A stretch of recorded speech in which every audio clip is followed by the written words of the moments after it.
ॐ नमः श्रीयतिराजाय विवेकानन्दसूरये सच्चित्सुखस्वरूपाय स्वामिने तापहारिणे स्वामिने तापहारिणे।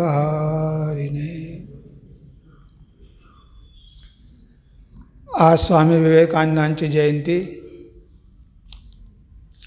ह्या पावन दिनी स्वामीजी या धर्तीवर अवतीर्ण झाले। आज आपण त्यांची जयंती साजरी करत आहोत। त्या प्रित्यर्थ आपल्या सगळ्यांना माझ्या हार्दिक शुभेच्छा। स्वामीजींचं एक वैशिष्ट्य आहे, कारण त्यांना आपल्या काय समस्या आहेत हे कळतं आणि त्यानुसार ते आपल्याला जगण्याची पद्धतीसुद्धा सांगतात। आपण जेव्हा या जगामध्ये जन्म घेतो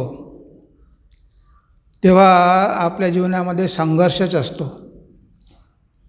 कारण जगामध्ये जन्म घेणं म्हणजेच प्रकृतीच्या अधीन होणं।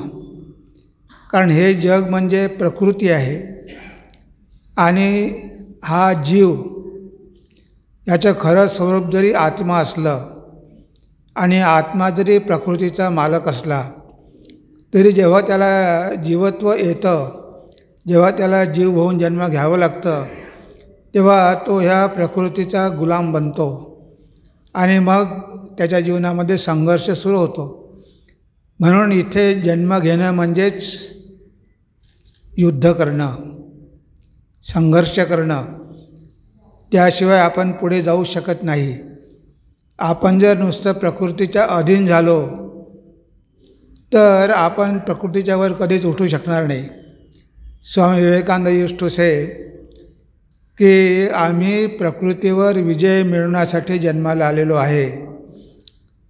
प्रकृती म्हणते की जंगलात राहा, पण मनुष्य आपलं घर बांधतो, स्वतःची रक्षा करतो।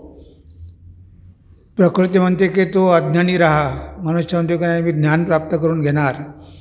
म्हणजे अशा प्रकारे प्रकृतीवर मात करूनच आपण पुढे पुढे जात असतो।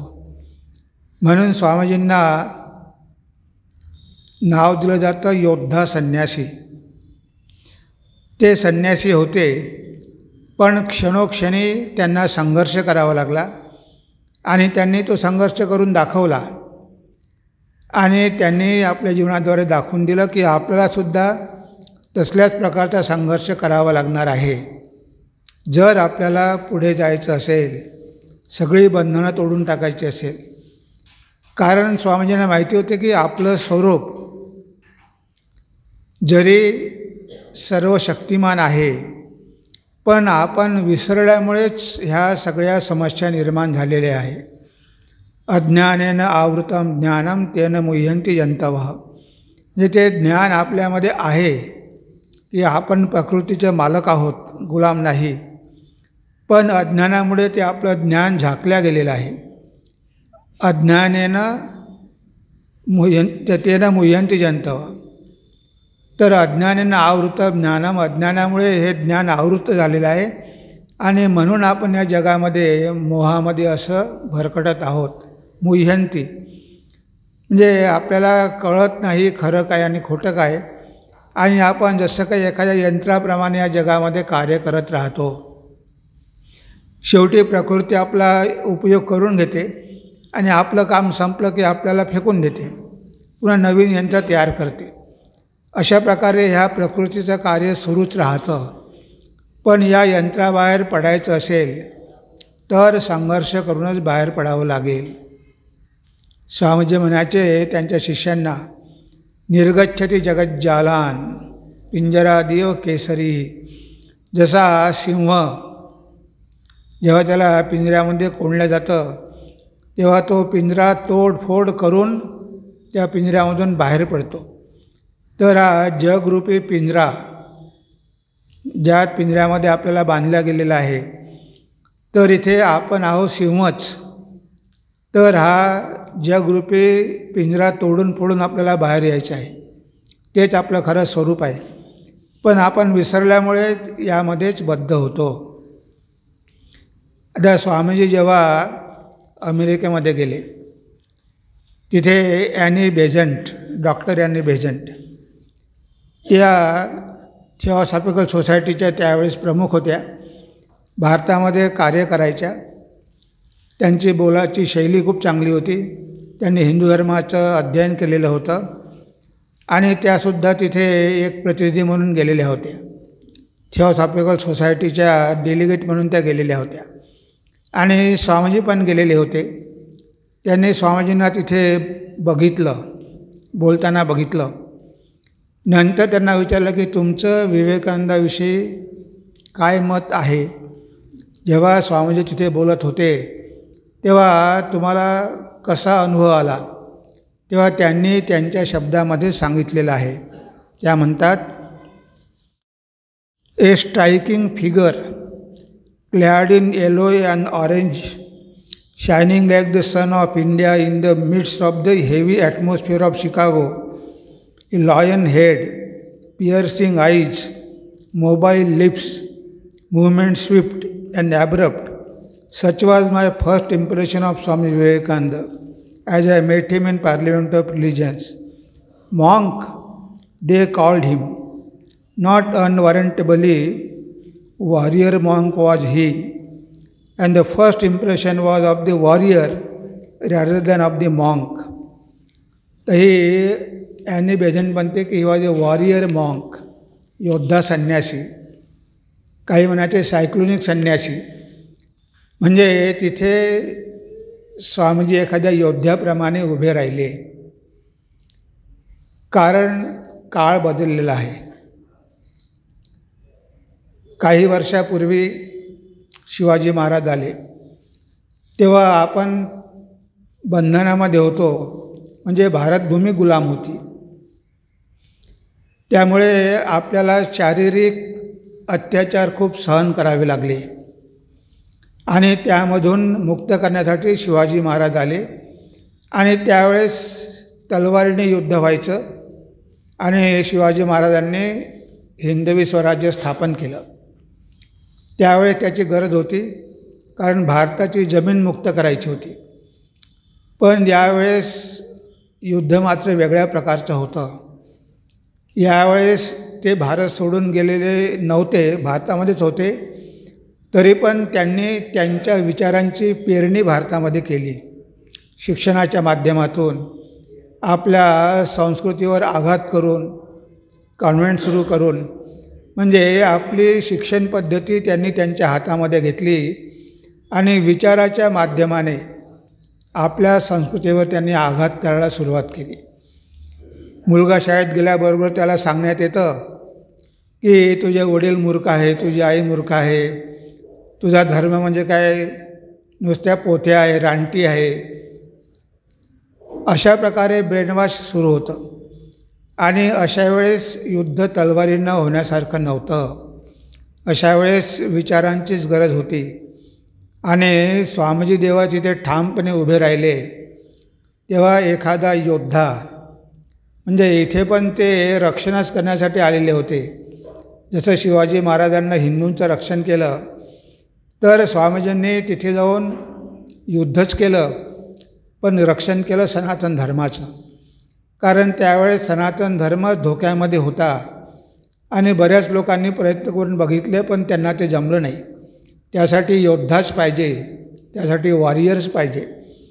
बिलकुल न घाबरता त्यांनी हिंदू धर्माचे विचार तिथे मांडले आणि कसलीही भीती न बाळगता त्यांच्या धर्मामधले दोष पण दाखवून दिले.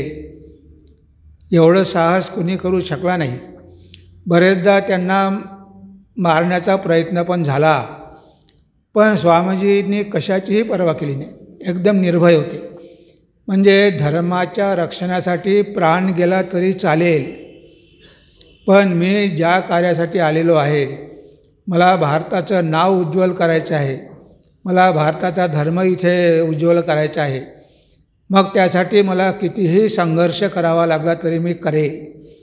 आणि आपल्याला माहिती आहे की स्वामीजी एकटे होते.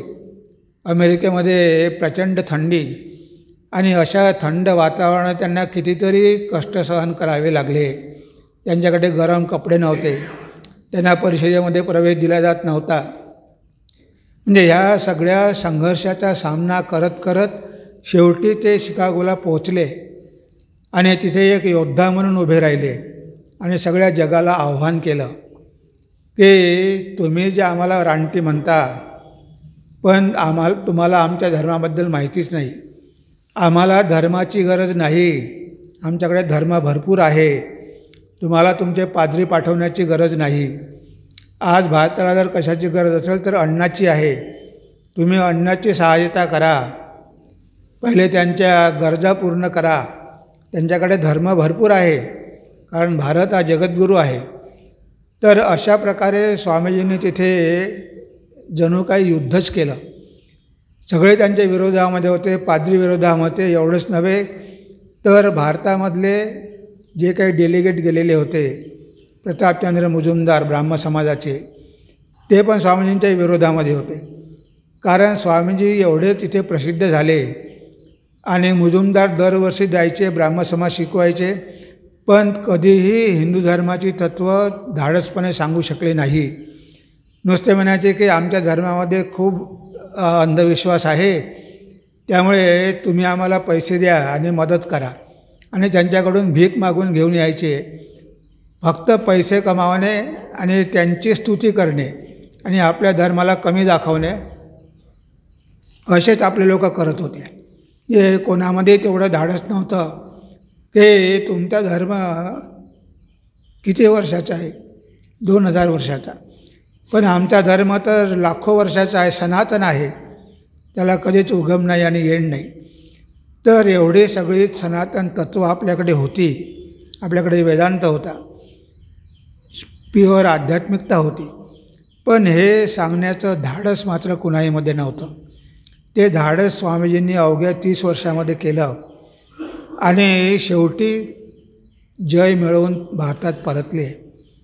भारताने त्यांचं खूप मोठ्या प्रमाणावर स्वागत केलं. म्हणजे बघा, इथे योद्धा संन्यासी आपण जे म्हणतो, आणि ॲनी बेझंट यांनी त्यांना बरोबरच म्हटलं आहे की स्वामीजी एक योद्धा संन्यासीच होते. म्हणजे आपल्या धर्मासाठी, सनातन धर्मासाठी आपल्या प्राण जरी बलिदान करायची गरज आली तरी आपण करायला पाहिजे, कारण तोच आपल्या पाठीचा कणा आहे. आपण जर धर्म सोडून दिला, अज्ञान सोडून दिला, तर आपला विनाश झाल्याशिवाय राहणार नाही. म्हणून तुम्ही कधीही धर्म सोडू नका. स्वामीजी पुन्हा पुन्हा सांगतात की धर्माला धरून राहा, देवाला धरून राहा, मग सगळं काही व्यवस्थित होऊन जाईल. पण तुम्ही जर नुसतं पाषाण्यांचं अनुसरण केलं तर मात्र तुमचा 3 पिढ्यामध्येच विनाश झाल्याशिवाय राहणार नाही. हे एवढं स्वामीजींना आपल्याला वॉर्निंग दिलेलं आहे. आणि स्वामीजी भारतामध्ये जेव्हा होते तेव्हा त्यांना सतत संघर्षच करावा लागला. म्हणजे आपण मनुष्य आहोत, आपण हेच विसरून गेलो होतो. आपण कायमचे गुलाम आहोत. सगळं काही सहन करण्यासाठीच आपला जन्म झालेला आहे आणि आपण सगळं काही सहन केलं पाहिजे, अशा प्रकारची आपली मनोवृत्ती झालेली होती. आपण काहीही करू शकणार नाही, आपल्याकडून काहीही होणार नाही, तेव्हा जसे आहोत तसेच राहायचं, फक्त मुकाट्यानं सगळे अत्याचार सहन करायचे आणि गप्पा बसायचं, अशा प्रकारची आपली मनोवृत्ती झालेली होती. म्हणजे कुठेही प्रतिकार करण्याची किंवा कुठेही फाईट करण्याची आपली तयारीच नव्हती. ही आपली हीनदीन अवस्था झालेली होती. आणि स्वामीजींनी हे बघितलं की अरे, हा माणसासारखा माणूस पण कसा कणा मोडलेला, याचा कणा मोडलेला आहे आणि कशा प्रकारे हा वागतो आहे अगदी हीन दीन भावानं. तुमचं एक व्यक्तिमत्व तर आहे. तेव्हा स्वामीजींनी भारत भ्रमण केलं, अनेक ठिकाणी प्रवास केला. त्या प्रवासामध्ये त्यांना हेच आढळून आलं. ते जेव्हा भारत भ्रमण करत होते, माउंट आबूला गेले. माउंट आबूवरून परत येताना आबू रोड स्टेशन, आपल्याला माहिती असेल राजस्थानमध्ये, त्या आबू रोड स्टेशनवरती त्यांचं फर्स्ट क्लासचं तिकीट काढलेलं होतं जगमोहन पण त्यांच्यासोबत होते, खेचर राजाचे ते सचिव होते. तर तिथे गाडीमध्ये बसले. त्यांच्यासोबत एक बंगाली गृहस्थ पण होता आणि तो रेल्वेमध्येच काम करत होता. तर तो स्वामीजीला सोडायला आला होता. तेव्हा तो पण स्वामीजीजवळ बसला. त्याला वाटतं की गाडी सुटेपर्यंत आपण स्वामीजीसोबत बसू शकतो. तो तिथे बसला आणि तो युरोपियन टी आला आणि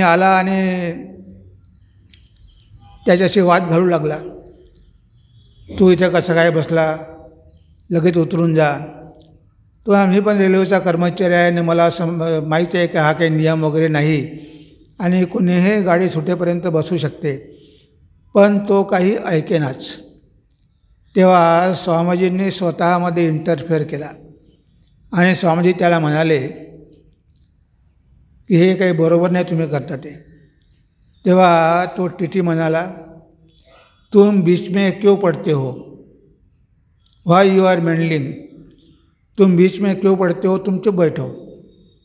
तेव्हा स्वामीजी म्हणाले, you are tea of first class and second class and you are telling me तुम ऐसा शब्द यूज करते है क्या. म्हणजे तू म्हणतो आहे, तू कशाला मध्ये पडतोस. फर्स्ट क्लासमध्ये अशा प्रकारची भाषा वापरायची नसते. तुम्ही आप म्हणायला पाहिजे होतं की आप बीच में क्यों पड़ते हो. तो आपने तुम बोला, ये तो बरोबर नहीं है, दिस इज़ नॉट करेक्ट. वो टी बोलता है मुझे तो हिंदी आती नहीं इसलिए मैंने बोला, but I want this man. स्वामीजींनी त्याला थांबवलं. What, this man, I want this man to get out from the train, असं त्याला म्हणायचं होतं. स्वामीजीने थांबवलं त्याला. What you are telling, this man, you don't know Hindi but you don't know even your own mother tongue also. तुला तुझी इंग्रजी भाषासुद्धा माहिती नाही. तू फर्स्ट क्लासमधल्या पॅसेंजरशी डील करत आहे आणि तू ह्या व्यक्तीला धिस मॅन म्हणतो. You should say this gentleman. तो सभ्य गृहस्थ आहे आणि त्याला तू धिस मॅन ह्या व्यक्तीला मला म्हणायचं असं म्हणतो. आता मात्र तो टी घाबरला आणि तिथून त्याने पळ काढली. त्याला वाटलं की आता काही खरं नाही. आणि गेल्यानंतर मग स्वामीजी म्हणाले की बघ, आपल्या लोकाला आत्मसन्मानसुद्धा पाळता येत नाही. म्हणजे ह्या लोकांची अशी एवढी हिंमत कशी होते आपल्याला अपमानित करायची. आपण स्वतःचा सन्मान, सेल्फ रिस्पेक्ट, आपण स्वतःचा सेल्फ रिस्पेक्ट पण ठेवू शकत नाही. नाही तो तुम आणि दिस मॅन असं कसं म्हणू शकतो. तेव्हा स्वामीजींनी सगळ्यांनाच सांगितलं की तुम्ही तुमचा जो आत्मसन्मान आहे त्याला जर कोणी ठोच पोहोचवत असेल तर तुम्ही ते सहन करायला नको, तुम्ही त्याचा प्रतिकार करायला पाहिजे. पण आज आपण बघतो की माणसं एवढी लाचार झालेली आहे. त्यांना माहिती असते की समोरचा माणूस चोर, लफंगा, गुंडा, बदमाश आहे आणि तरी त्याचीच आपण प्रशंसा करत राहतो. म्हणजे एवढी लाचारी कशासाठी की काहीतरी मिळेल. आता माहिती आहे की त्या व्यक्तीचं चरित्र कसं आहे, आपण आपली इज्जत राखली पाहिजे. पण माहिती असूनही आपण ज्यांना म्हणतो की ऑइलिंग करणं, असे लोक श्रीमंताचं ऑइलिंग करणार, राजकारण्यांना ऑइलिंग करणार.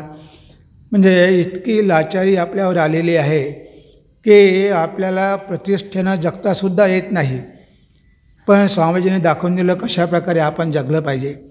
आपला पण एक आत्मसन्मान आहे आणि कोणीही त्याच्यावर आघात केला आणि आपण नुसतं सहन करून घेतलं ते काही बरोबर नाही. आपण जशाच तसंच झालो पाहिजे.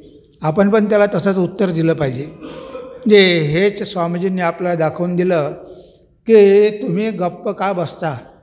तुमच्यावर जर अन्याय होत असेल तर तुम्ही त्याला का उत्तर देत नाही, तुम्ही प्रतिकार का करत नाही. मग ते लोक अन्याय करू शकणार नाही. आपण सगळं सहन करतो म्हणून अन्याय करतात. एकदा स्वामीजी कलकत्त्याला होते. नुसताच संन्यास झालेला होता. त्यांचा एक मित्र होता, तो पोलीस डिपार्टमेंटमध्ये नोकरीला होता. तो एक दिवस त्याने स्वामीजींना घरी रात्री जेवायला बोलावलं डिनरसाठी. स्वामीजी गेले त्याच्या रूममध्ये आणि बघा, तो जरी स्वामीजींचा लहानपणीचा मित्र होता, पण आता तो ब्रिटिश खात्यामध्ये पोलीसची नोकरी करत होता. स्वामीजी आज शिरल्याबरोबर त्यांना दरवाजा बंद केला. म्हणजे, नरेंद्र, तू मला आता खरं खरं सांग, तो खरोखरच संन्यासी आहे की देशद्रोही आहे की रेव्होल्युशनलिस्ट आहे? स्वामीजी म्हणाले, अरे तुम्हाला जेवायला बोलावलं आहे आणि असे प्रश्न विचारतोस. तो त्याला स्वामीजींना धमकी देऊ लागला, नाही तुला खरं काय ते सांगावंच लागेल. स्वामीजी मुळीच घाबरले नाही. तो बारक्या होता, त्याचा कॉलर धरला, त्याला वर उचललं, खाली आपटून दिलं. दरवाजाजवळ गेले, दरवाजा उघडला. जर म्हणे मी ठरवलं असतं तुला इथे खतम करू शकलो असतो, पण मला तुला मारायचं नाही. स्वामीजींनी त्याला सोडून दिलं आणि बाहेर एका सिंहासारखे निघून गेले. म्हणजे बघा, भय कुठेच नाही. अशा प्रकारचा निर्भय संन्यासी आपल्याला फार क्वचित बघायला मिळतो. पोलिसांची पण भीती नाही. भारत भ्रमण करताना त्यांना एका पोलिसाने पकडलं. म्हणे, तू कुठून आला, काय आला सांग, तू खरोखरच संन्यासी आहे का नकली संन्यासी आहे? स्वामीजी म्हणाले की मी खराच संन्यासी आहे. नाही, तू खरं सांगत नाही, तुला आता आम्ही जेलमध्ये टाकणार. तेव्हा स्वामीजी म्हणाले की ठीक आहे, जेलमध्ये किती दिवस ठेवणार? म्हणजे 3 महिने तुम्हाला जेलमध्ये ठेवणार. स्वामीजी म्हणाले, फक्त 3 महिने? 1 वर्षभर ठेवलं तर बरं होईल, कारण मला भटकून भिक्षा मागावी लागते. कधी पोटाला मिळते, कधी मिळते नाही, कुठे उन्हात अनात राहावं लागते. मला जेलमध्ये कमीत कमी 2 वेळचं जेवण तरी मिळेल. 1 वर्ष ठेवा ना. त्याला वाटलं की हे केस काही खरी नाही गेलेली आहे. लगेच स्वामीजींना सोडून दिलं. म्हणजे बघा, कशा प्रकारे एक संन्यासी निर्भयपणे या जगामध्ये राहू शकतो. कशाचीही भीती बाळगत नाही, काय होईल याची पर्वा करत नाही, कारण त्यांच्या बाजूला सत्य आहे. आता सत्य असल्यानंतर घाबरण्याचं कारण काय आहे? अशा प्रकारे आपण बघतो की स्वामीजी प्रत्येक ठिकाणी अन्यायाच्या विरुद्ध उभे राहिले. त्यांनी कधीही कोणतीही गोष्ट सहन करून घेतली नाही. भारतावरती ब्रिटिशांचं राज्य होतं. स्वामीजी अमेरिकेमधून आले आणि त्यांनी बघितलं की भारत अजूनही झोपलेलाच आहे, त्याच्यामध्ये जागृतीच नाही. मग स्वामीजींनी कोलंबोपासून व्याख्यानं द्यायला सुरुवात केली, कोलंबो टू अल्मोरा. आणि त्या सगळ्या व्याख्यानांमध्ये तरुणांचं रक्त त्यांनी गरम केलं. म्हणे, अशा भित्रेपणाने काही तुम्हाला स्वराज्य मिळणार आहे का? जरा स्ट्रॉंग व्हा. तुम्हाला स्वराज्य पाहिजे आणि तुम्ही एवढे घाबरता आणि इकडे वेदांत शिकता की मी आत्मा आहे, मला मृत्यू नाही. जे स्वामीजींनी सगळा भारतच त्यावेळेस पेटवून दिला होता की स्वातंत्र्य आपण घेतलंच पाहिजे आणि आपल्याला आपोआप काहीही मिळणार नाही. भीक मागून कधी कोणी काही देत नसतं, त्यासाठी आपल्याला संघर्ष करावा लागेल. आणि त्यावेळेस बरेच युवक होते की जे स्वामीजींच्या विचारांनी प्रेरित झालेले होते. इव्हन स्वामीजी इथे आले होते पुण्यामध्ये, टिळकांसोबत 7 दिवस राहिले. टिळकांना पण खूप प्रेरणा दिली. ते जेलमध्ये असताना त्यांनी भगवद्गीतेवर टीका लिहिली, गीता रहस्य. म्हणजे स्वामीजींनी कर्मयोगासाठी लोकांना तयार केलं की अरे, अशा आळसामध्ये पडून राहू नका, तुम्हाला स्वातंत्र्य पाहिजे आणि स्वातंत्र्य मिळाल्याशिवाय आपण प्रगती करून घेऊ शकत नाही, आपण आपले विचार लोकांना सांगू शकत नाही. म्हणून स्वामीजींनी सगळ्या त्यावेळच्या तरुण मुलांना खूप प्रेरणा दिली. बरेच मुलं रामकृष्ण मठामध्ये येऊन राहायचे. त्यावेळेस पोलिसांची बेलूर मठावर नजर होती. हे सगळे मुलं म्हणजे रेव्होल्युशनलिस्ट ते मठामध्ये राहतात. त्यामधले बरेच नंतर संन्यासी पण झाले, स्वामी अशोकानंद वगैरे 3-4 जण. पण स्वामीजींनी अशा प्रकारे सगळ्या भारतांना जागृत केलं की हे काही तुम्हाला शोभत नाही, ते 3 कोटी, तुम्ही 30 कोटी आणि तुमच्यावरती राज्य करते, मग तुम्ही काय करता? त्यामुळे स्वामीजींचं ते पुस्तक आहे lectures from Colombo to Almora, ते काही दिवसासाठी गव्हर्नमेंटने बॅन केलेलं होतं. कारण सगळ्या तरुणांच्या खिशामध्ये एक गीता आणि ते पुस्तक असायचं आणि त्यापासून त्यांना खूप प्रेरणा मिळायची. म्हणजे स्वामीजींना हा मिळमिळीतपणा मिळूच आवडत नव्हता. त्यांना माहिती होतं की आपल्याला हे युद्ध फाईट करूनच घ्यावं लागणार आहे, आपल्याला काही आपोआप स्वराज्य मिळणार नाही आणि त्यासाठी आपल्याला माणसं पण तयार करावी लागणार आहे. स्वराज्य मिळालं पण ते जर गुंडांच्या हाती गेलं तर गरिबांना त्या स्वराज्याचा काहीही उपयोग होणार नाही. म्हणून स्वामीजी म्हणायचे की पहिले माणसं तर तयार करा, तुम्हाला स्वराज्य मिळेल. पण तुम्ही स्वराज्याचं रक्षण कसं करणार? तुम्ही पहिले माणसं निर्माण करा, तुम्ही देश एवढा मोठा कशी चालवणार? तर इथे ते पण स्वामीजींनी सांगून दिलं की स्वराज्य मिळू शकते, पण पहिले देश चालवण्याची तुमच्यामध्ये कॅपॅसिटी निर्माण झाली पाहिजे. म्हणून सगळे भारतामधले मोठमोठे जे काही लोक होते ते विदेशामध्ये जाऊन त्यांनी शिक्षण घेतलं. बाबासाहेब आंबेडकर, लोकमान्य टिळक किंवा सुभाषचंद्र बोस हे सगळे वकील, बॅरिस्टर झाले. बाहेर देशामध्ये जाऊन सगळे कायदे जाणून घेतले आणि मग भारतामध्ये आले. म्हणजे सगळं आपल्याला माहिती पाहिजे, कोणी अत्याचार आपल्यावर करू शकत नाही. त्यांनी एखादा कायदा सांगितला की आपण घाबरायचो, पण जर आपल्याला कायद्याचं ज्ञान असेल तर आपण त्या कायद्याला मानणार नाही. आपण त्यांच्या विरुद्ध कोर्टात जाऊ शकतो आणि आपली बाजू सिद्ध करू शकतो. तर अशा प्रकारे बघा की प्रत्येक क्षेत्रामध्ये स्वामीजी युद्ध करायला तयारच होते. त्यांना मिळमिळीतपणा बिलकुल आवडत नव्हता. एक मुलगा आला अतिशय दुर्बल, तो म्हणाला की स्वामीजी मला भगवद्गीता शिकवा. स्वामीजींनी त्याच्याकडे बघितलं, त्याच्यामध्ये काहीही शक्ती नाही, एवढा दुर्बल. तेव्हा स्वामीजींना दुर्बलता मुळीच आवडत नव्हती. ते म्हणायचे, आर यू स्ट्रॉंग? तुम्ही सशक्त आहात ना? पहिले सशक्त व्हा, पहिले शक्तीची उपासना करा. बल हेच जीवन, दुर्बलता हाच मृत्यू. तर ती व्यक्ती आली, स्वामीजी म्हणाले की बेटा पहिले तू जा आणि ग्राउंडवर जाऊन जरा फुटबॉल खेळ, काही दिवस, काही महिने फुटबॉल खेळून तुझी बॉडी थोडी स्ट्रॉंग कर, मग माझ्याकडे ये, मी तुला भगवद्गीता शिकवेल. म्हणजे भगवद्गीता समजून घेण्याचं सामर्थ्य तरी आपल्यामध्ये पाहिजे ना, नाहीतर आपण कसं काय फाईट करणार? आता अर्जुन होता, तो योद्धा होता, त्याच्यामध्ये सामर्थ्य होतं. त्याला भगवंताने गीता सांगितली आणि एवढा शिव असूनसुद्धा तो खाली बसला.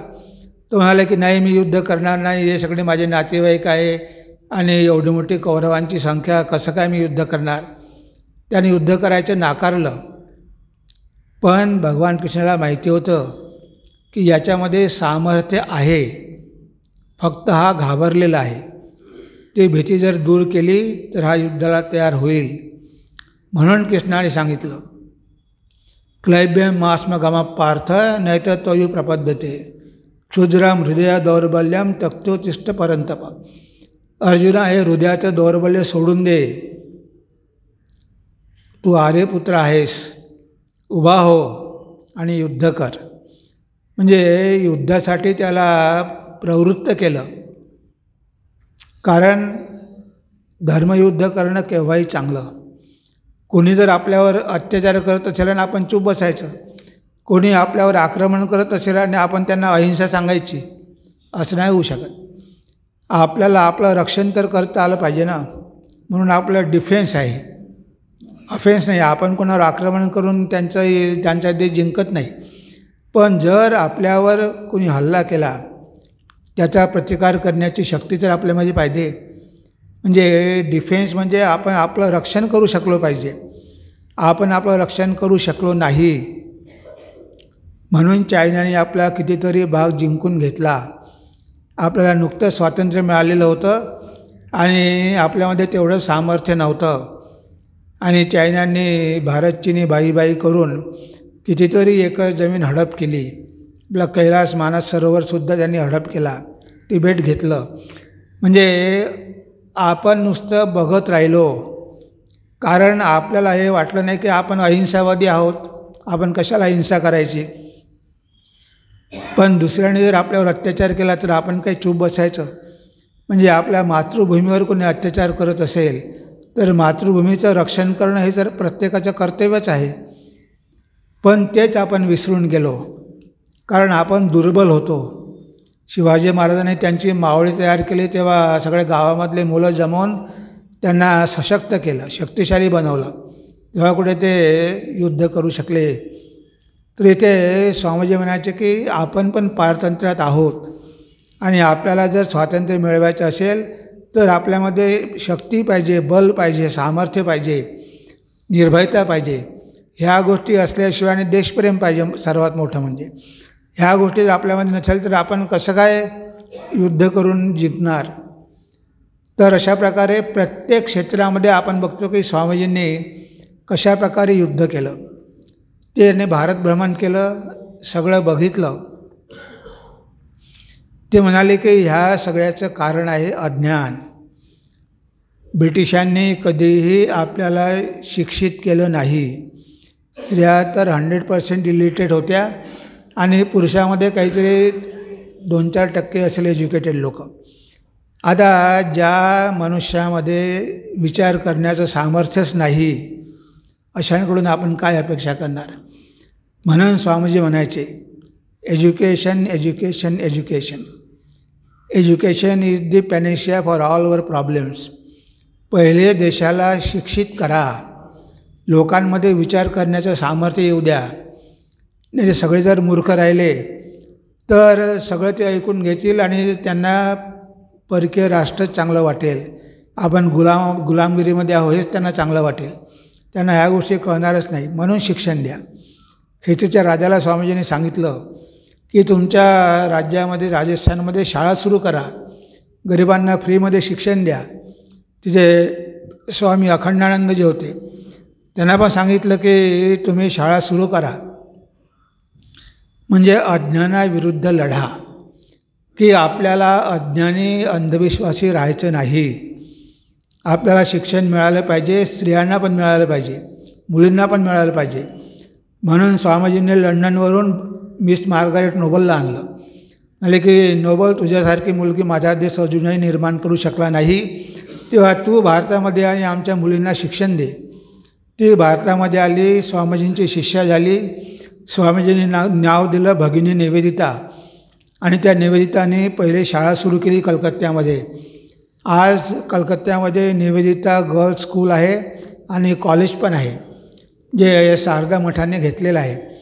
तर बघा स्वामीजी अज्ञानाविरुद्ध निरक्षेविरुद्ध पण झगडले. त्यांनी त्याच्याशी पण युद्ध केलं की नाही आपण असं अशिक्षित का राहायचं. आपल्याकडे एवढी लोकसंख्या आहे पण आपल्याला चांगल्या पदावर लोकच मिळत नाही, कारण शिक्षित लोकच नाही. बाहेर देशामध्ये एक गेला तर लगेच 10 लोक तयार होतात.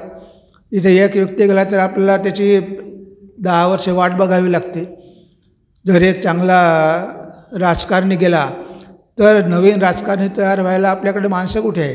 प्रत्येक क्षेत्रामध्ये एखादा चांगला कार्यकर्ता गेला, दुसरा कार्यकर्ता व्हायला किती वेळ लागतो.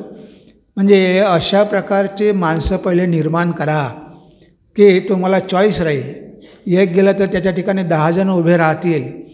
म्हणजे मग आपल्याला कुणावरही अवलंबून राहावं लागणार नाही. आपण स्वतंत्रपणे आपलं कार्य करू शकू, निर्भयपणे करू शकू आणि आपल्यामध्ये आत्मनिर्भरता येईल. म्हणून अज्ञानाशी स्वामीजींनी लढा दिला. त्यांनी बघितले की भारतामध्ये खूप जातीयवाद आहे. आता ते म्हणाले की हा हिंदू धर्मावरचा एक कलंक आहे. म्हणजे जातीच्या नावावर आपण एवढे विभागल्या गेलो होतो आणि त्याचाच फायदा ब्रिटिशांनी घेतला.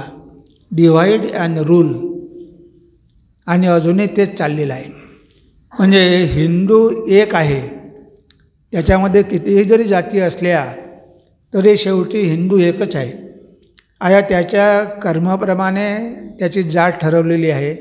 गीतेमध्ये भगवंताने म्हटलं आहे चातुर्वर्ण्यम मया सृष्टम गुणकर्म विभागशः.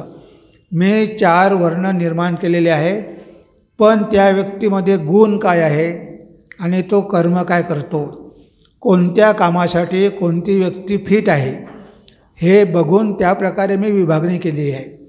आज आपण ते सगळं विसरून गेलो. ज्या जातीमध्ये तो जन्माला आलेला आहे बस तो त्याच जातीचा झाला आपण असं म्हणून टाकतो. असं नाही आहे.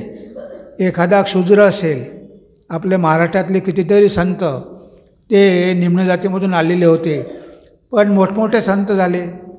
कोणी सोनार होता, कोणी चांभार होता, कोणी कुंभार होता, गोरा कुंभार. तर हे सगळे जरी निम्न जातीमधून आले पण एवढे मोठे संत झाले. त्यांच्यामध्ये त्या क्वालिटी होत्या. म्हणजे त्या जातीमध्ये जन्म घेतला म्हणजे ती व्यक्ती निम्न प्रकारची आहे असं आपण म्हणू शकत नाही. पण त्यावेळेस लोक त्या दृष्टीनेच बघायचे की अरे हा क्षुद्र आहे, त्याला घरी येऊ द्यायचं नाही, त्याला मंदिरात जाऊ द्यायचं नाही, त्याला पाण्याच्या विहिरीवर जाऊ द्यायचं नाही. म्हणजे लहान प्रतीचं काम केल्यामुळे काय मनुष्य लहान होत नाही. कारण शेवटी आपल्याला गरज आहेच, कामगारांची गरज आहे. आपण त्यांना क्षुद्र म्हणतो, पण आपल्या बिल्डिंगी कोण बांधतात? तेच बांधतात. एवढे बिल्डिंगवर कामगार असतात, कोण काम करतात? तेच लोक काम करतात. म्हणजे ते सेवा करतात म्हणून काय ते लहान झाले का? आता नाही ते ते हे करतात, बांधकाम करतात किंवा बाकीचे कामं करतात म्हणून ते निम्न जातीची. अशा प्रकारे आपण कधी विचार करू नये. कारण समाजाला प्रत्येक प्रकारच्या व्यक्तीची गरज आहे. त्यांच्याशिवाय आपण जगू शकत नाही. त्यांनाही आपल्याला घेऊन चालावं लागतं. स्वामीजींनी हे बघितलं की आपण हा भेदभाव सोडून दिला पाहिजे. आपण कधीच कुणाला कमी लेखू नये. मनुष्य काही कामामुळे कमी होत नाही, त्याला विशिष्ट प्रकारचं काम करावं लागतं म्हणून तो काही कमी प्रकारचा नाही आहे.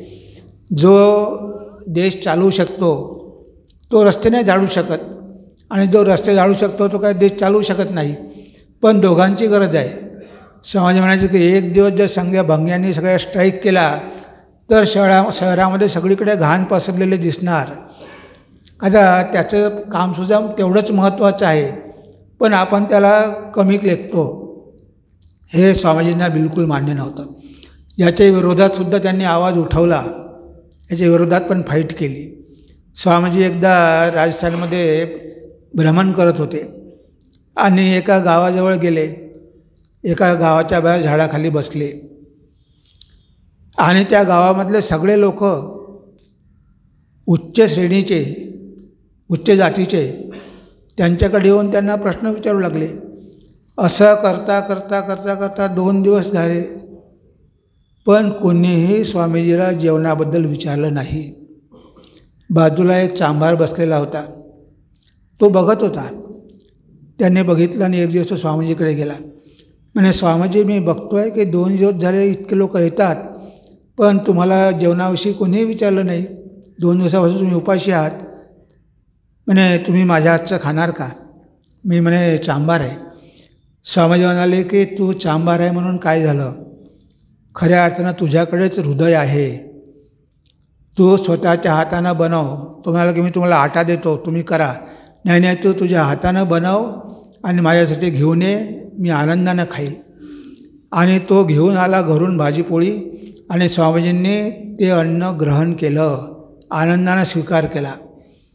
बरेच लोक आले, स्वामीजींशी भांडू लागले की स्वामीजी तुम्ही संन्यासी आणि तुम्ही या चांभाराच्या हातचं खाल्लं. तेव्हा स्वामीजींनी त्यांना चांगलंच झापलं. तुम्ही स्वतःला खूप शहाणे समजता, उच्च वर्गातले समजता, पण 2 दिवस माझ्याकडून तुम्ही एवढं बोलवून घेतलं, एवढे प्रश्न विचारले, पण कधीही कोणी माझ्या जेवणाबद्दल चौकशी केली का? म्हणजे तुम्ही नुसते बुद्धिवादी असून उपयोग काय? तो जरी चांभार आहे पण त्याच्याकडे हृदय आहे, त्याला हे दिसलं. आणि मग असे लोक चांगले म्हणायचे की तुमच्यासारखेच लोक चांगले म्हणायचे. आणि तो तर खूप घाबरला चांभार की आता राजाला जर ही गोष्ट कळली तर आपल्याला सजा होईल की एका संन्याशाला आपण अन्न दिलं. स्वामीजी म्हणे तू काही घाबरू नको. स्वामीजी गेले खेत्रीला आणि राजाला सगळी हकीकत सांगितली. राजा म्हणे त्या चांभाराला बोलावून आणा. आता हा चांभार तर घाबरलाच आणि त्याला बोलावून आणलं. आणि राजा म्हणाला की हे घे तू 20 एकर जमीन, यापुढे हे काम करू नको, शेती कर आणि तुझी उपजीविका कर.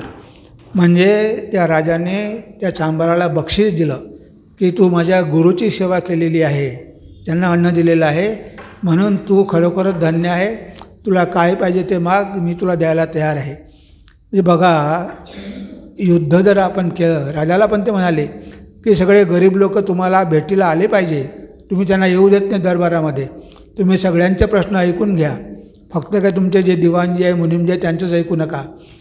म्हणजे समाजामध्ये ज्या ज्या काही दुर्बलता होत्या त्या सगळ्यांच्या विरुद्ध युद्ध करण्याची क्षमता स्वामीजीमध्ये होती. जेव्हा स्वामीजी ट्रेनमध्ये प्रवास करत होते आणि समोर 2 युरोपियन लोक बसले होते आणि स्वामीजींना बघून ते स्वामींची निंदा करू लागले. अरे हे काय भारत असाच आहे, सगळे लोक आळशी असतात आणि असे भीक मागून खातात, काही कामधंदे करत नाही, खूप निंदा केली. स्वामीजी गप्प राहिले. पुढचं स्टेशन आलं तेव्हा स्वामीजी त्या याला म्हणाले, टीटीला, can I get a glass of water for me, माझ्यासाठी एक ग्लास पाणी मला मिळेल का? पाणी आणलं स्वामीजी पाणी प्याले. ते दोघंजण म्हणाले की स्वामीजी, आत्तापर्यंत आम्ही तुमची निंदा करत होतो, आम्हाला वाटलं की तुम्हाला काही इंग्लिश वगैरे काही समजत नाही म्हणून तुमची एवढी आम्ही निंदा केली, पण तुम्ही एकही शब्द बोलले नाही, सगळं शांतपणे ऐकून घेतलं. तेव्हा स्वामीजी म्हणाले, this is not the first time I am seeing fools like you. म्हणजे ही पहिलीच वेळ नाही की मी तुमच्यासारखे मूर्खांना बघत आहे. अनेक वेळा माझी अशी निंदा होते, पण तुमच्यासारखे मूर्ख मी अनेक वेळा बघितले. आता मूर्ख म्हटल्यानंतर त्या दोघांनाही थोडा राग आला, त्यांनी आपल्या बाया वगैरे वर केल्या. पण जेव्हा स्वामीजी उभे राहिले त्यांना वाटलं की आता काही खरं नाही, दोघांना 2 हातामध्ये उचलून त्यांनी फेकून दिलं असतं तर लगेच ते दोघेही गायब झाले तेसून. म्हणजे बघा, तेवढं बोलण्याचं साहस त्यांच्यामध्ये होतं.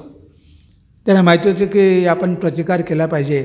ते शांत बसले, पण जेव्हा वेळ आली खरं काय ते, तेव्हा स्वामीजींनी स्पष्ट सांगितलं की तुम्ही लोक तर असे नेहमीच करता आमच्याशी, हे नवीन काय आहे.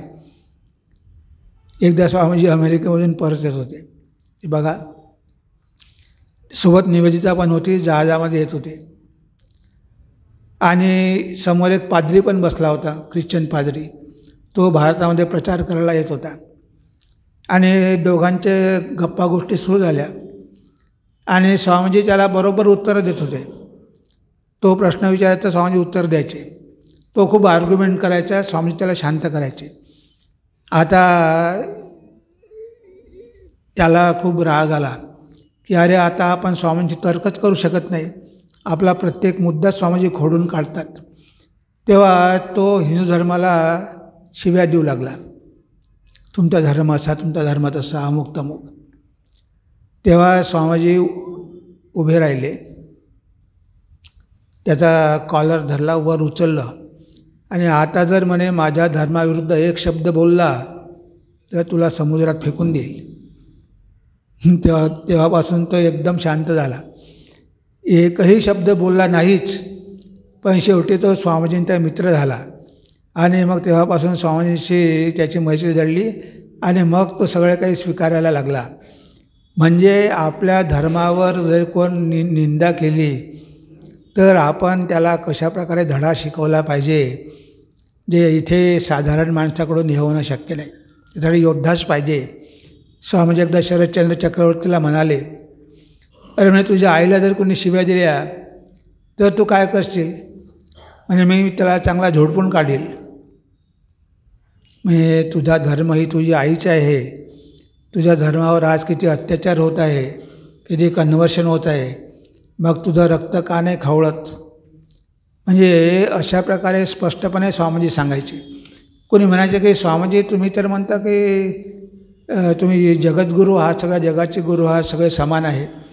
तेव्हा स्वामीजी म्हणाले की जो आपल्या स्वतःच्या आईचं रक्षण करू शकत नाही तो इतरांच्या आईचं काय रक्षण करणार आहे? पहिले मी जर माझ्या देशाचं, माझ्या धर्माचं रक्षण करू शकत नसणार तर मग बाकीच्या धर्माची आणि देशाची गोष्ट काय आहे? पहिले माझा देश, पहिले माझा धर्म, नंतर बाकीचं करणार. मी माझ्याच आईची काळजी घेत नाही आणि इतरांच्या आईची काळजी घ्यायला निघालो तर कसं ते बरोबर दिसणार आहे. म्हणजे प्रत्येक क्षेत्रामध्ये आपण बघतो की स्वामीजी नेहमीच फाईट करायला तयार होते. ते म्हणाले की आपण कधीही अत्याचार सहन करून घ्यायचे नाही. मग कोणत्याही क्षेत्रामध्ये असो, भारताला स्वतंत्र करण्यामध्ये असो की दुर्बलतेमध्ये असो, अज्ञानामध्ये असो, तर ह्या सगळ्या गोष्टी कारण आपल्याला फाईट करावीच लागणार आहे. नाहीतर मग एखाद्या मृत व्यक्तीसारखं जगण्यात काय अर्थ आहे. पडला आहे कोणी लाद देऊन ठोकर मारून पुढे जा, हा पडलाच आहे. तर भारत जो आळशी झालेला होता त्याला जागं केलं. उठा, जागे व्हा आणि ध्येयप्राप्त होईपर्यंत थांबू नका. आपलं पहिलं ध्येय होतं की भारताला स्वातंत्र्य मिळवून देणं, कारण त्याशिवाय आपण प्रगती करू शकत नव्हतो. म्हणून स्वामीजींनी त्यावेळेस तरुणांना खूप प्रेरणा दिली. पण ते म्हणाले की मला बलिदानाची आवश्यकता आहे. ते पण तरुणांचं बलिदान. तुम्ही बलिदान केलं पाहिजे, पण बलिदान कुणाचं? Young, energetic, well built and intellectual. Your country needs this tremendous sacrifice. It is for the young who will do it. The young, the energetic, the well built, the intellectual, the strong, for them is the task. तर बलिदान काही ज्यांच्यामध्ये सामर्थ्य नाही, ज्यांच्यामध्ये बुद्धी नाही, ज्यांच्यामध्ये विवेक नाही, जे काहीच कामाचे नाही, त्यांच्या बलिदानाचा काय उपयोग. तर इथे सिंहाचा कोणी बली देत नाही, बकऱ्याचा बली देतात. म्हणजे बकऱ्यासारखं जगण्यात काय कोणी यायचं ना आपला बली द्यायचा. तेव्हा मला सिंहासारखे पाहिजे अशा लोकांची गरज आहे की जे आपल्या देशाला स्वातंत्र्य मिळवून देऊ शकतील. तेव्हा प्रत्येक क्षेत्रामध्ये अंधविश्वास स्वामीजींनी बघितलं. सगळीकडे अंधविश्वास आणि त्यालाच आपण धर्म समजायचो. कुठे एखादा दगड दिसला त्याला शेंदूर लावलं की लगेच आपला देव तयार झाला. म्हणजे इतक्या प्रकारचे अंधविश्वास आपल्या देशामध्ये होते की स्वामी म्हणाले की हे काय आहे, लुनॅटिक असायलम आहे. म्हणजे खरा धर्म समजण्याची पात्रता आपल्यामध्ये नव्हती. जो वेदांताचा धर्म आहे ती समजण्याची आपल्यामध्ये पात्रता नव्हती आणि आपण काहीतरी रूढीवादी त्या घेऊन सगळे आपण चाललेलो होतो. इव्हन गाडगे महाराजांनासुद्धा युद्ध करावं लागलं. नाहीतर काय गावामध्ये काही आजार आला, देवीचा कोप झाला, बकरे कापा, कोंबडे कापा. म्हणजे अशा प्रकारे लोकांची समजूत होती. हे सगळे अंधविश्वास होते. तेव्हा स्वामीजींनी सांगितलं की हे असे अंधविश्वास आपण मुळीच बाळगता कामा नये. आपला धर्म आहे, पण खरा धर्म आपण विसरून गेलो आणि धर्माच्या नावावर आपण काय काय करतो. आता ह्या सगळ्या गोष्टी आता आपण सोडून दिल्या पाहिजे.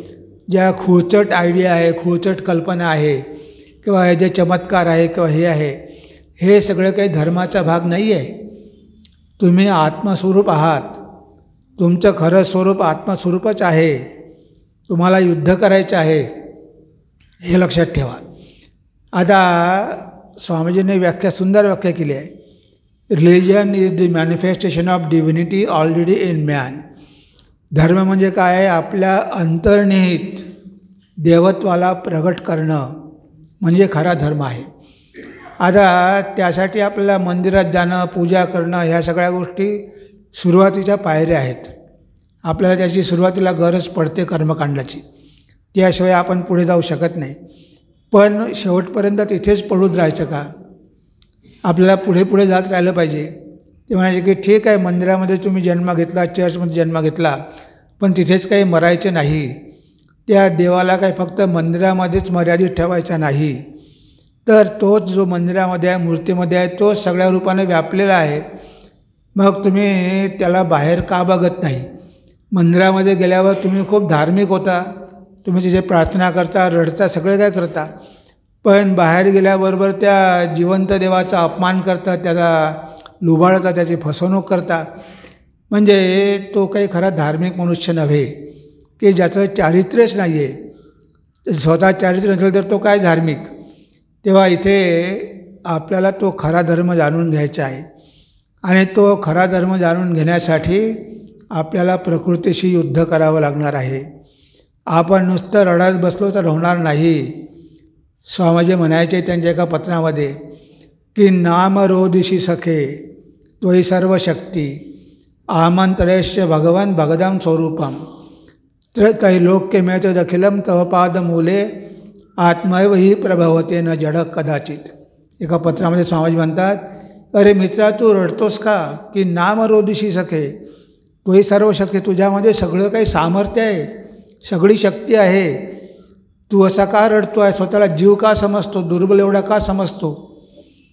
तर ती शक्ती जागृत कर. आमंत्रेश्य भगवान भगवान स्वरूपन, तुझ्यामधल्या शक्तीला आव्हान कर, त्या शक्तीला जागृत कर. मग काय होईल? हे त्रिभुवन तुझ्या पायाशी लोळण घेईल. तर हे तीन भुवन तुझ्या पायाशी लोळण घेईल, कारण ते सगळं जड आहे. आत्मैव ही प्रभवते न जड कदाचित. शेवटी चैतन्य जडावर मात करू शकते, हे जड काही मात करू शकत नाही. हे त्रिभुवन तुझ्या पायाशी लोळण घेईल जेव्हा तू स्वतःचं खरं स्वरूप प्रगट करशील. म्हणजे आपल्यामध्ये ते चैतन्य आहे, ते दिव्यत्व आहे, सगळं काही आपल्यामध्ये आहे. फक्त आपल्याला ते प्रगट करायचे आहे.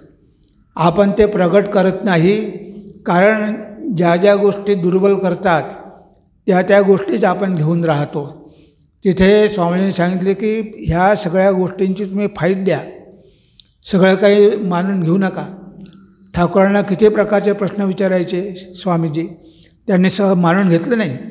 श्री रामकृष्ण म्हणतात, देव आहे, मी अवतार आहे, पण त्यांनी मानलं नाही. आणि आहे तर मला दाखवा. आणि जेव्हा भगवान श्री रामकृष्णाने त्यांना अनुभूती दिली तेव्हा ते मानायला लागले.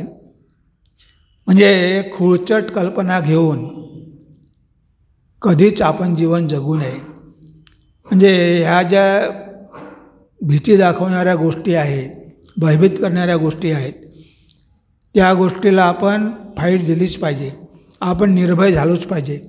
ही निर्भयता स्वामीजीमध्ये अगदी लहानपणापासून होती. एक आजोबा म्हणाले की या झाडावर ब्रह्मराक्षस आहे, भूत आहे, तिथे खेळू नका. नरेंद्रानं ते मानून घेतलं नाही. भूत आहे, जर भूत असेल तर मी बघितलं पाहिजे. नरेंद्र रात्रभर त्या झाडावर बसून राहिला,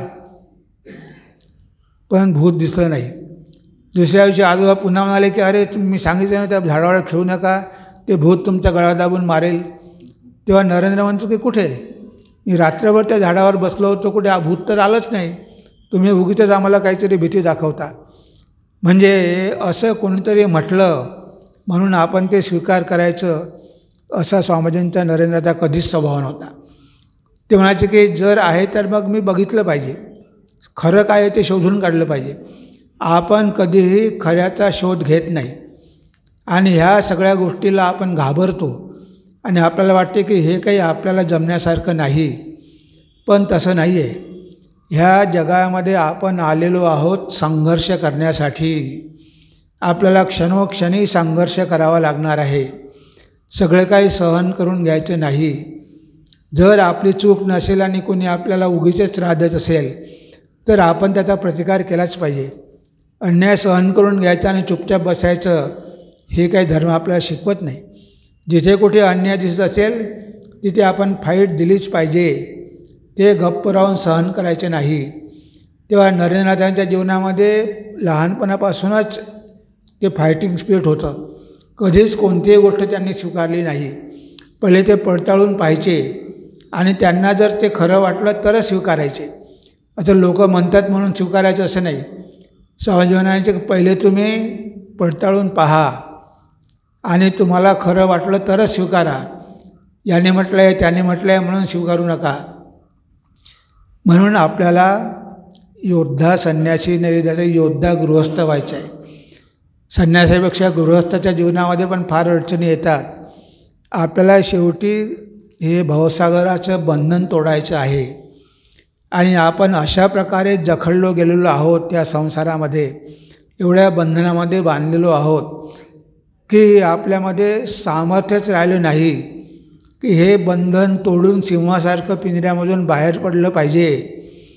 हा विचार आपण कधी करत नाही.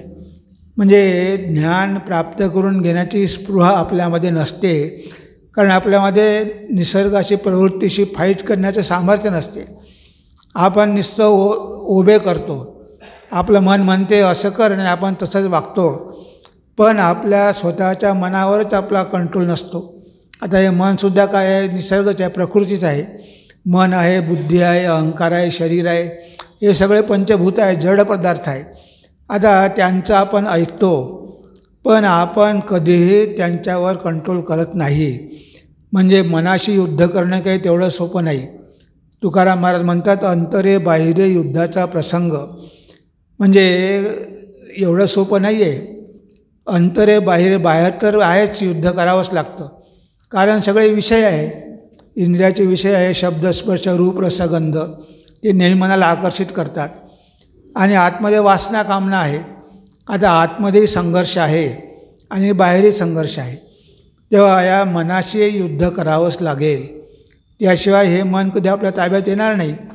हे नेहमी आपल्याला म्हणजे ओढत भरकटत घेऊन जाते आणि आपण निमूटपणे आपल्या मनाचं ऐकत असतो. आता मन जे म्हणते आहे ते योग्य आहे की अयोग्य आहे, आपण हे तपासून बघितलं पाहिजे. कारण कितीही आपण या जगाच्या मागे धावलो तरीसुद्धा हे जग नश्वर आहे, हे आपल्या सगळ्यांना माहिती आहे. पण या नश्वर गोष्टी आहे याच्यामागे धावायचं नाही, मनाला कुठेतरी आवरायचं.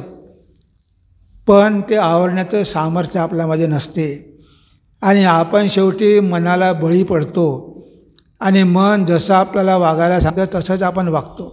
कधी कुणाचा मत्सर करतो, कधी कुणाचा द्वेष करतो. जरी तुकाराम महाराजांनी म्हणाले की कोणाही जीवाचा नगडो मत्सर, म्हणजे सगळ्यामध्ये तो परमेश्वर आहे. आपण कोणाचाही मत्सर करू नये, आपण खूप लोभ करू नये. कारण लोभ केल्यामुळे कधी समाधान मिळत नाही, शांती मिळत नाही. पाहिजे पाहिजे पाहिजे पाहिजे आणि कितीही मिळालं तरी काही वासना तृप्त होतच नाही.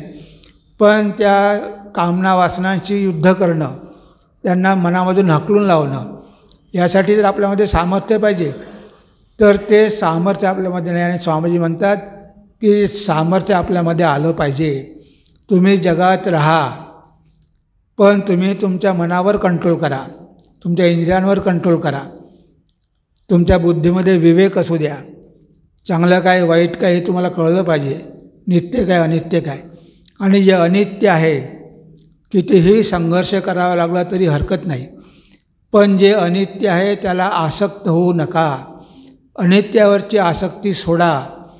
आणि ही अनित्यावरची आसक्ती सोडणं अतिशय अवघड आहे.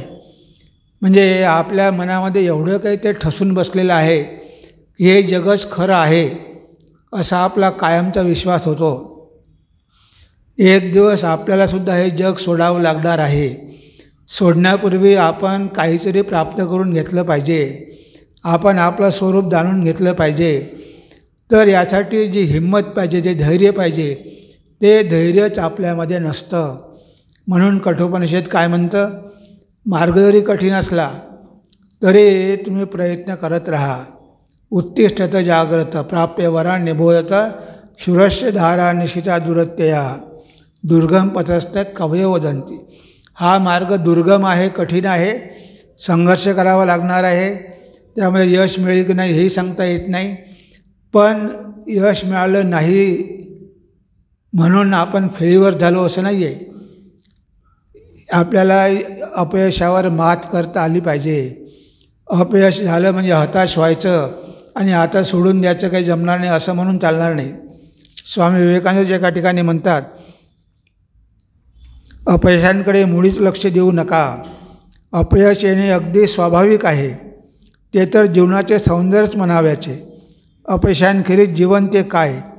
म्हणजे तुमच्या जीवनामध्ये अपयश आलं तरी घाबरू नका. कारण अपयश यशाची पायरी आहे. तुम्ही संघर्ष केला, प्रयत्न केले, खूप मेहनत केली आणि ठीक आहे अपयश आलं नाही म्हणून काहीही बिघडलं नाही. तुम्ही जेवढं काही केलेलं आहे चांगलं ते तुमच्या अकाउंटमध्येच राहणार आहे. आता तुम्हाला 100% यश आलं नाही, 50% यश आलं तरी ते 50% तुमच्यासोबतच राहणार आहे. ठीक आहे, पुढे अजून 50% करावं लागेल. पण अपयश आलं म्हणजे आता मी करणारच नाही, पुढे चालणारच नाही असं म्हणून हे होणार नाही. स्वामी विवेकानंद हिमालयामध्ये जात होते आणि वर चढत होते आणि त्याने बघितलं की एक संन्यासी पण जात होता. थोडं वय झालेलं होतं. तो एका ठिकाणी बसला आणि म्हणाला की स्वामीजी आता काही मी म्हणे जाऊ शकत नाही आणि आता मी फार थकून गेलेलो आहे.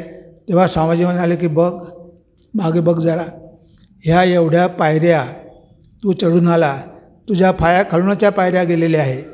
आता ज्या थोड्या पायऱ्या आहे त्या पण तुझ्या पायाखाली येतील, असं घाबरून बसू नको, चल माझ्यासोबत. आणि शेवटी तो वरपर्यंत पोहोचू शकला. म्हणजे एवढं तुला यश मिळवलं 75% आणि आता 25% गोल आता आलेला आहे आणि आता तू बसला म्हणतो की नाही आता मी काही जाऊ शकणार नाही. तर हिंमत सोडू नको. जर तुला एवढ्या पायऱ्या चढून तू आला तर ह्या पायऱ्या पण तू चढून जाऊ शकतो. फक्त मनामध्ये हिंमत ठेव. म्हणजे आपल्याला जर काहीतरी जीवनामध्ये प्राप्त करायचं असेल तर आपल्यामध्ये धीर पाहिजे, हिंमत पाहिजे, निर्भयता पाहिजे आणि फाईट करण्याची तयारी पाहिजे. कुठे आपण सरेंडर करायचं नाही. आपण एकदा सरेंडर केलं की मग आपण गुलाम बनतो. सरेंडर जर करायचं असेल तर भगवंताला सरेंडर करा, भगवंताच्या चरणी समर्पित व्हा. म्हणजे भगवंत हात धरून तुम्हाला उचलून घेऊन जाईल पुढे. पण इतर गोष्टींशी, या सांसारिक गोष्टीशी किंवा प्रकृतीशी तडजोड करू नका, सत्याशी तडजोड करू नका. नाही या जगामध्ये तर आज सत्य बोलणं शक्यच नाही म्हणून खोटं बोलायचं असं म्हणू नका. जर खोटं बोलायची वेळ आली तर म्हटलं पाहिजे की ठीक आहे, सत्य बोलण्याचं सामर्थ्य माझ्यामध्ये नाही, पण सत्यच खरं आहे. मी असत्य मार्गाने जात आहे आणि याला म्हणतो की नाही कलियुगामध्ये हेच बरोबर आहे, ते मात्र चुकीचं आहे. जे चुकीचं आहे त्याला आपण चुकीचं मानलंच पाहिजे. आपला असा समज करून घेऊ नये की आपण चुकीचं जरी करत असलो तरी आजच्या जगामध्ये अशा प्रकारेच आपल्याला वागावं लागतं, असा भ्रम करून घेऊ नका. म्हणजे सत्य आहे पण मी दुर्बल आहे, मी सत्याचं आचरण करू शकत नाही, हा माझा विकनेस आहे. पण सत्याला आपण आपल्या पातळीवर ओढून आणू नये की मी जे करतो आहे तेच बरोबर आहे, तेच सत्य आहे असं आपण कधी म्हणू नये. कारण तसं जर आपण केलं तर आपण कधीही वर जाऊ शकणार नाही. जर आपल्याला पुढे जायचं असेल तर आदर्शाला धरून पुढे जायचं आहे. आदर्श खूप उच्च असतो, कठीण असतो, अपयश पण येते. पण आदर्शाला खाली आपल्या पातळीवर आणायचं, कॉम्प्रोमाइज करायचं ते मात्र जमणार नाही. जे खरं आहे ते खरं आहे. सत्यमेव जयते, सत्याचा शेवटी जय होतो. पण आपण कॉम्प्रोमाइज केलं आणि शॉर्टकट मेथडने आपण काही मिळवण्याचा प्रयत्न केला, मिळेल पण ते काही कायमचं राहणार नाही आणि तुमच्या मनाला कधीही शांती मिळणार नाही. नंबर 2चे व्यवहार करून कधीही शांती मिळणार नाही.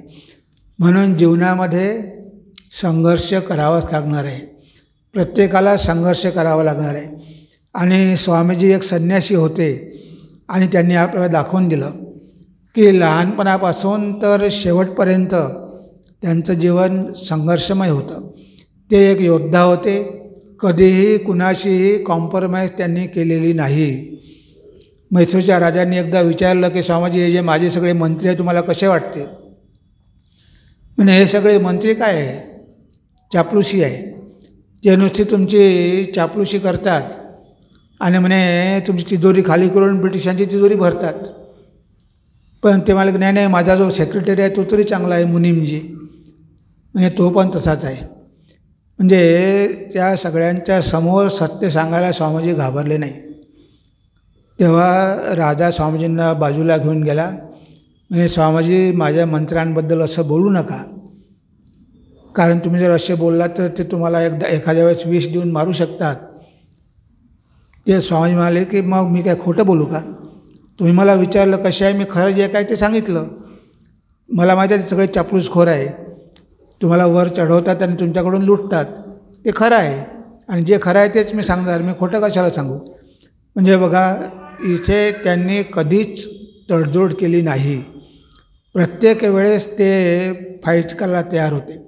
मग परिणाम काहीही झाले तरी पर्वा नाही, आपल्याला मारलं तरी पर्वा नाही, पण म्हणून मी कॉम्प्रोमाइज करणार नाही. स्वामीजी अमेरिकेमध्ये असताना त्यांचे भक्त बरेच म्हणायचे स्वामीजी तुम्ही असे बोलू नका, ते पाद्री लोक नाराज होतात, ते तुम्हाला विषप्रयोग करतील. स्वामीजी म्हणाले की कॉम्प्रोमाइज करणं माझ्या स्वभावामध्ये मुळीच नाही. जसं आहे तसंच मी सांगणार. I have a message and I will give in my on fashion. माझ्याकडे देण्यासाठी संदेश आहे आणि मी तो माझ्या पद्धतीनंच देणार आहे.